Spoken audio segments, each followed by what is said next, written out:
Kung bibigyan ka ng choice, mas malaking bahay o mas malaking bakuran?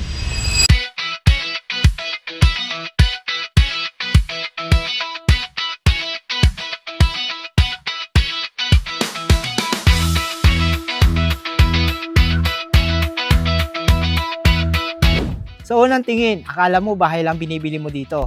Pero habang tinitingnan ko ang Carnation model, may isang bagay agad akong napansin, yung lote. Kasi hindi araw-araw makakakita ka ng bahay na may 102 square meter lot area at 66 square meter floor area.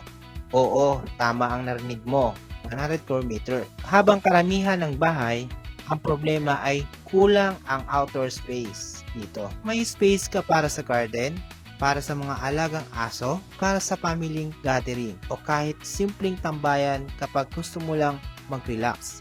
At syempre, nandito rin ang mga amenities tulad ng clubhouse, playground, basketball court, at open green space. Pero alam kong ano ang pinaka nagustuhan ko. Hindi yung bahay, hindi yung amenities, kundi yung idea na habang lumalaki ang pamilya mo, may space pa rin para sa plano mo. Kaya kung bibigyan ako ng choice, mas pipiliin ko ang mas malaking bakuran.